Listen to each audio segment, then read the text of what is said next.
What is going on, people? We are Tottenham TV, back here for some more content for you guys, and we're going to be talking about the board today. We've got Martin with us, former chair of the Supporters Trust. How are we doing, Martin, today?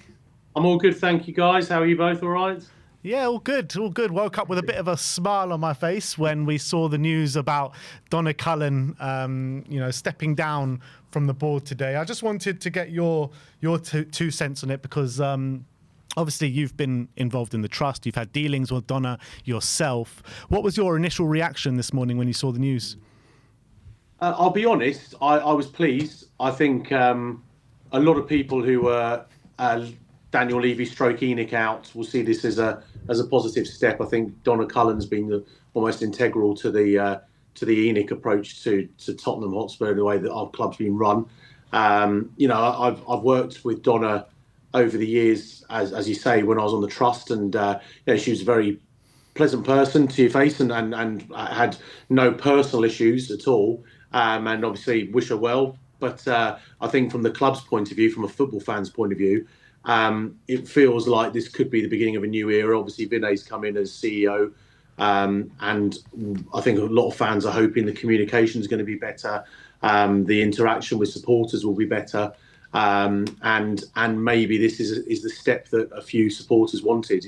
It's maybe a step away from Enoch's model, if you like, the way the club's been run and the way the club's worked in the last 20 years has been, Daniel and Donna, hasn't it? So for a lot of fans who were Enoch out, this, I guess, will be a positive for a lot of people. And why do you feel that way? What kind of change do you think someone like Donna Moots stepping down could have on maybe the board and how the club approaches things going forward? What do you think she was responsible for?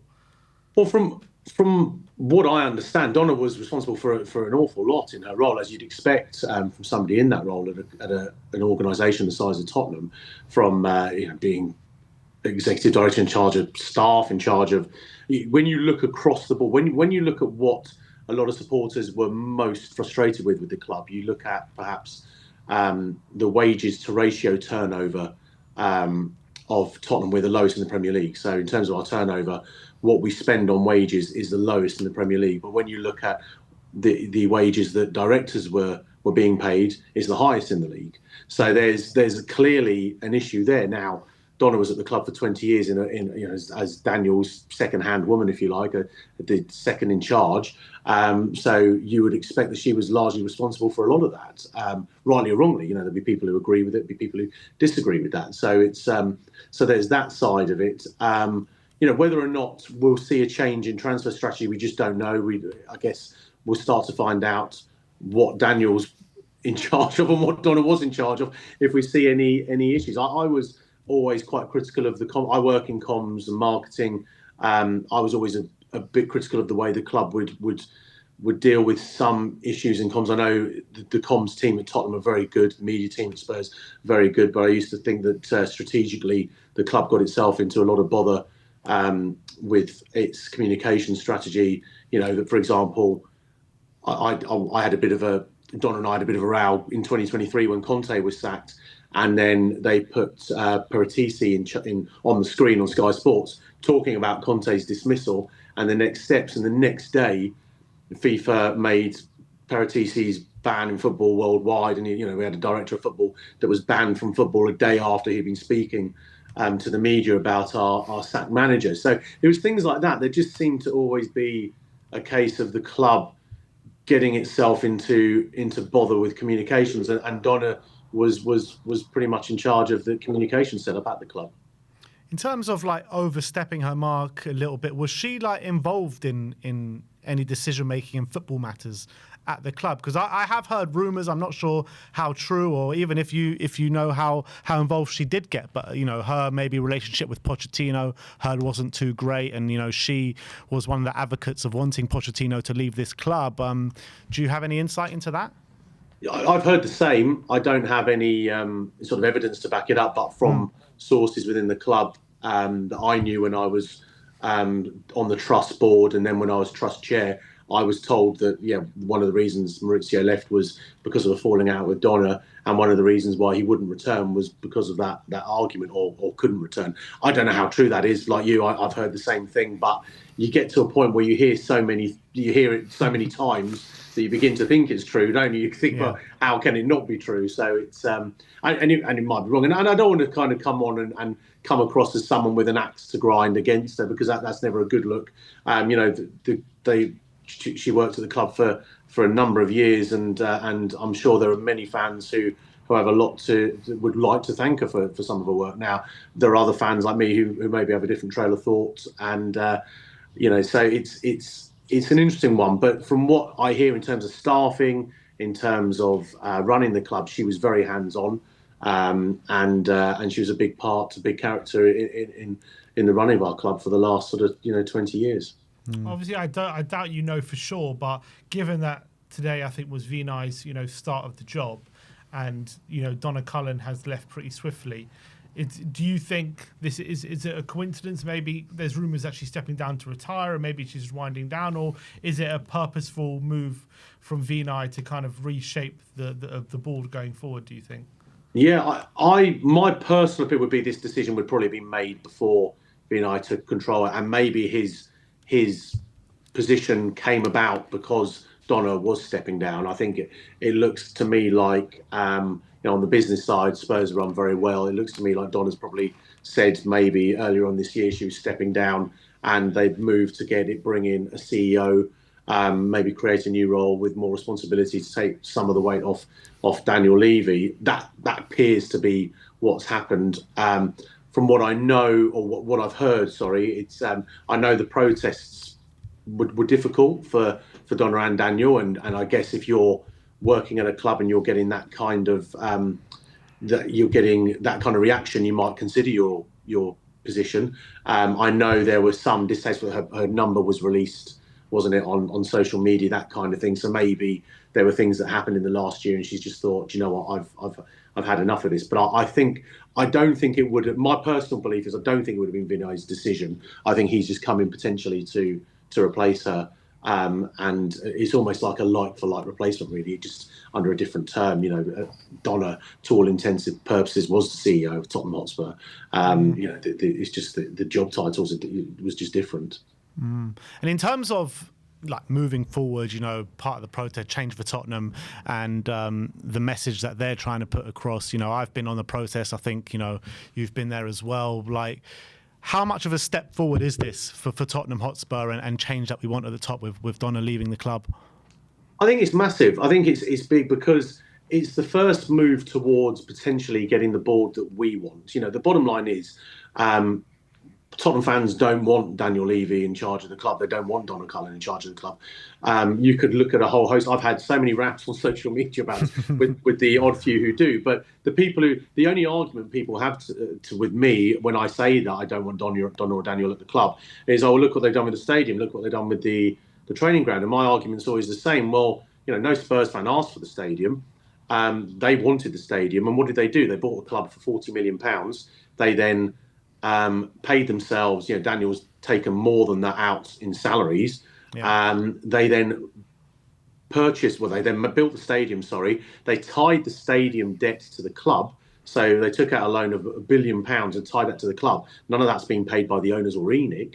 And the club is paying for the debt, not the owners. So when people say we should be grateful for the stadium or the training ground, I'm like, they should be grateful to us. We helped them build it, because when they sell that stadium, the club's now, or when they sell the club, the club's now worth £3.5 billion of that stadium, as opposed to the 40 odd million that they put in at the start, that they've withdrawn in salaries, terms much higher than that. So when you look at what we have to be grateful for, I don't really know what that is. Is it terms like Spursy? Is it terms like Dr. Tottenham that have come about in the last 20 years? We've finally won a trophy, which was wonderful. But success has been really hard to get on the pitch. And my view has always been we've sacked managers because we've never really invested in the squad that they wanted. We can go back to Pochettinos' time when we were challenging for the title, getting to Champions League finals. And you look at the transfer policy around that time, and it was just terrible. It was absolutely awful. So I'm hoping this is a step in the right direction to maybe seeing a different Tottenham Hotspur. We'll know this summer, really, won't we? I'm not going to hold. I don't think Spurs fans holding their breath. We're in the Champions League. Let's see if Daniel takes bites the grabs it with both hands. Sorry, and gives us gives Ange a squad that can actually challenge in the league and in Europe. I don't know if we will. Talking about Vinai, you basically think he's kind of come into a place who was basically de facto CEO in Donna.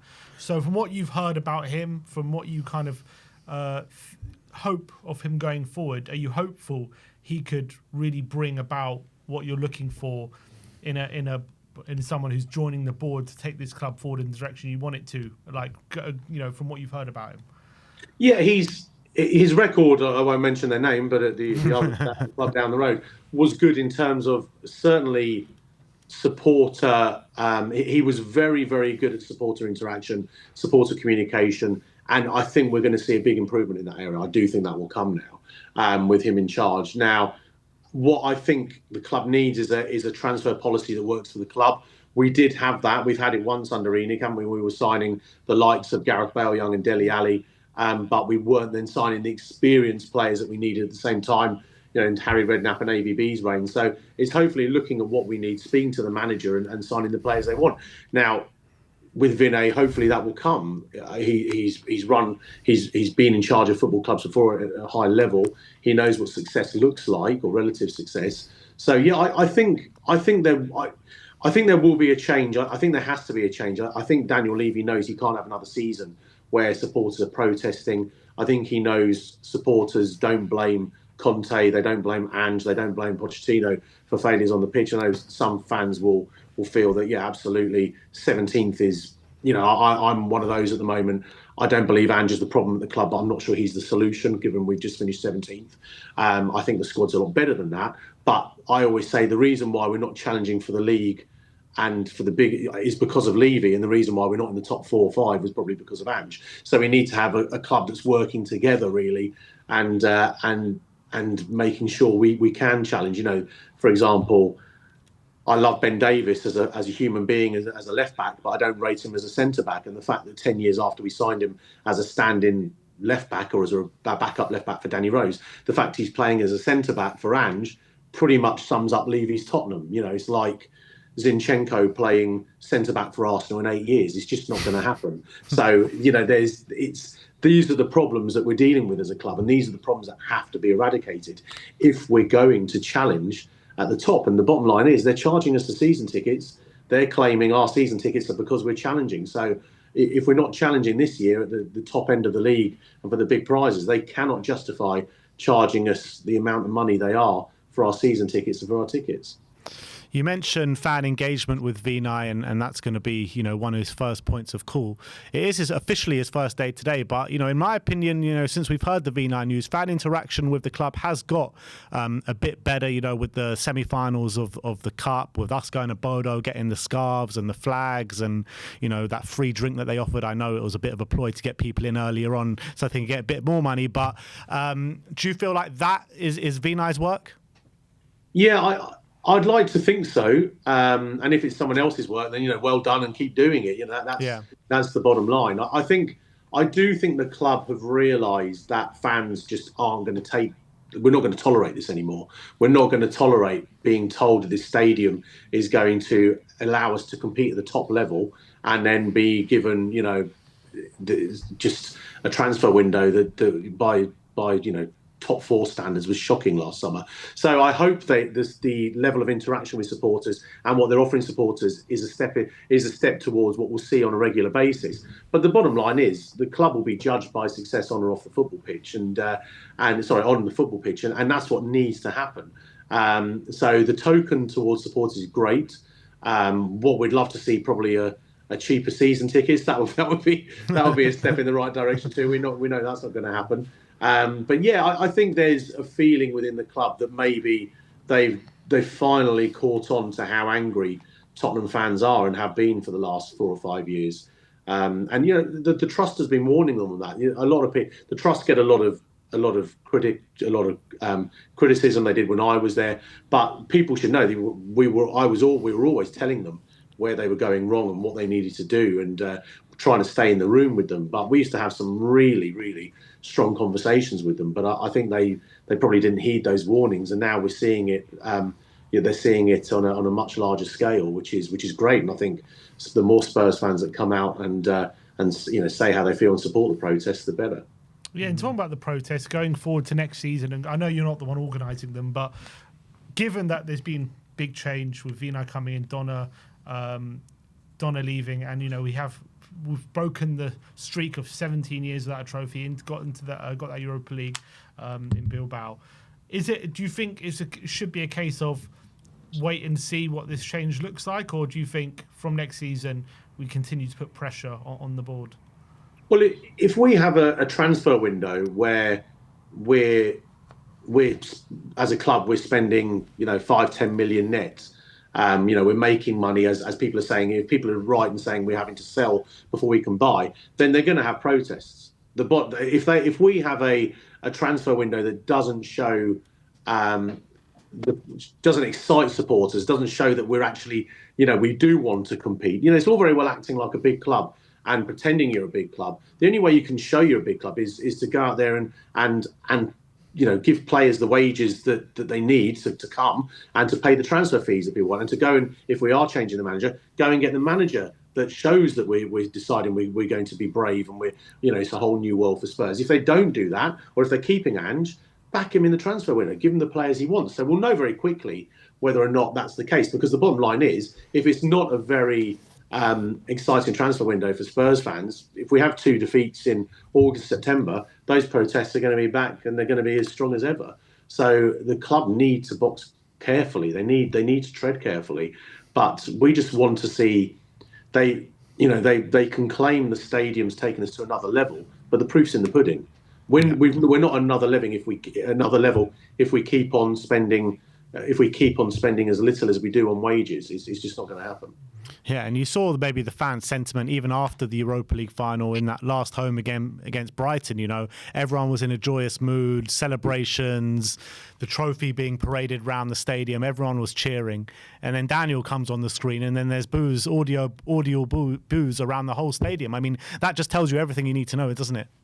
It does. It shows that people believe we won the trophy in spite of ENIC, not because of them. Yeah. And there'll be some that say, how can you criticise a club for, you criticise them when you don't win trophies, and now you criticise them when you do. The Europa League win had nothing to do with ENIC. We were playing, as I said, the likes of Ben Davis and, some points other Archie Gray at centre-back. We just didn't have the squad to compete. And our manager had to make a decision to basically sack off the league to win the Europa League. That's not a club that's showing commitment and is showing any signs of forward thinking. That last summer we all sat there and we said, we need a centre-back. We need a centre-back. Everyone was saying we need a centre-back. The transfer window closed. We didn't have a centre-back. And we all said, well, if Romero and Van der Ven get injured at the same time, we're stuffed. Romero and Van der Ven got injured at the same time, and we had Dragusin and Davis. Luckily it forced our hand in January, because let's be honest, if we didn't have the injury crisis we had at Christmas in January, we wouldn't have signed the players we did sign. That was purely because fans were getting so angry at watching, seeing how poor our squad was in terms of, being able to compete at a Premier League level. It's interesting. A story has just come out now regarding this from Matt Law from The Telegraph. He says Donna Cullen's departure from Tottenham is expected to be just the start of a shake-up that is far-reaching, and sources believe the shake-up could be the prelude to fresh funds being pumped into the club, either by ENIC or in the form of outside investment. Which is, is it a case of believe it, you won't believe until you see it, or do you think have you heard murmurings? I have heard rumours again from people I know and that are well connected in the club that have told me that there were takeover talks in the last year.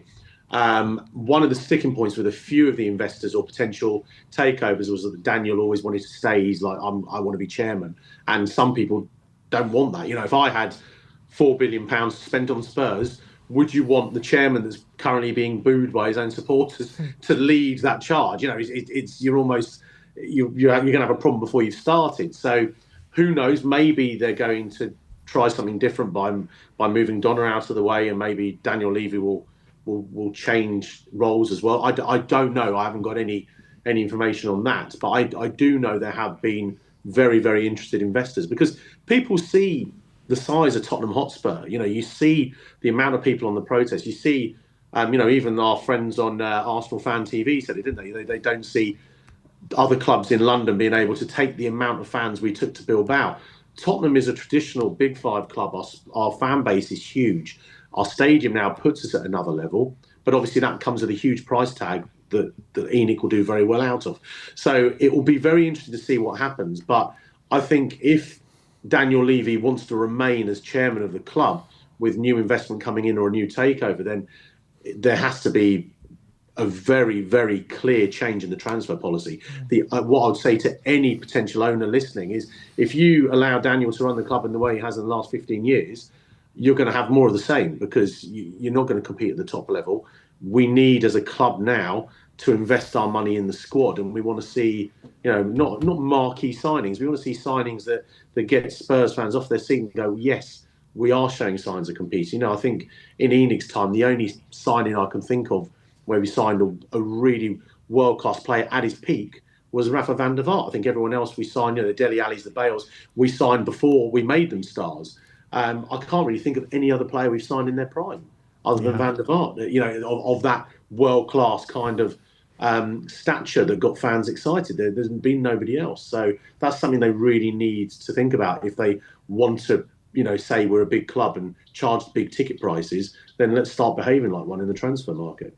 Yeah, absolutely. And moving on to next season, there's been a lot of conversation. Ange, Thomas Frank, where do you sit on that one? Are you thinking after that final, maybe give Ange the benefit of doubt, take us into next season, or are you just looking for a total change in that department?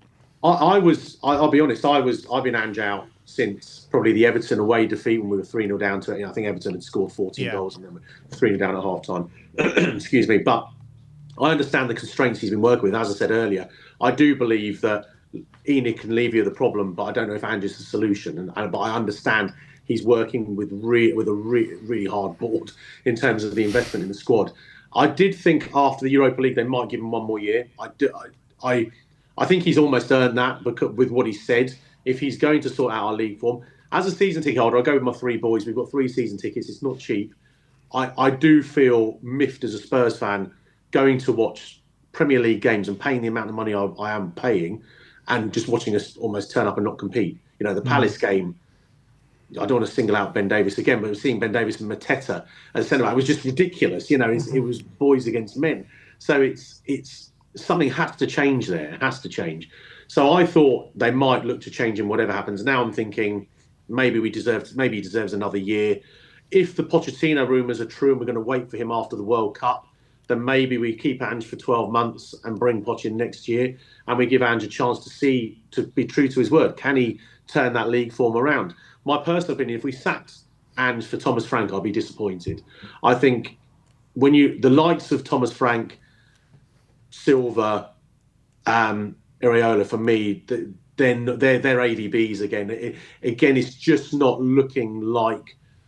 I can't think of another top 5, top 6 club that would sack their manager, Chelsea, Man United, and go for Thomas Frank or Marco Silva. It just seems odd to me. Would they be going maybe for Inzaghi, seeing if he quits as Inter manager?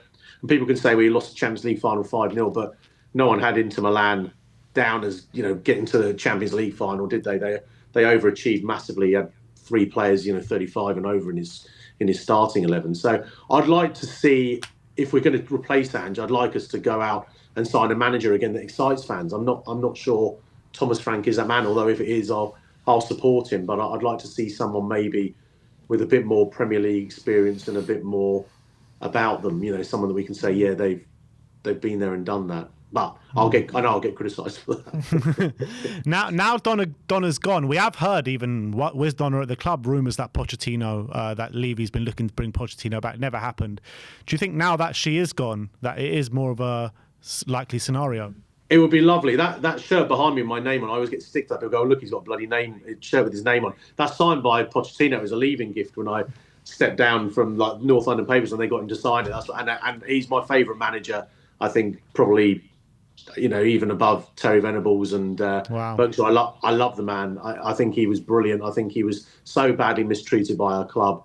I think what he did with our squad, with Dele Alli and others, Dembele, the improvement they went through under him was extraordinary. I'd love to see our current squad play under Poch. I think would be incredible. I think we've got a really good squad, a really good group of sort of 10 to 11, 12 players. The squad needs strengthening, but I think he'd sign the right players to strengthen that. So we'll see whether or not he'd leave now before the World Cup.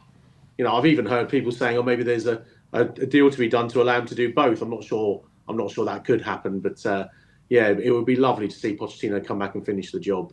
But yeah, he would be my first choice every time. But who knows? I think it's difficult. We should have got him probably 2 years ago, in my opinion. But there you go.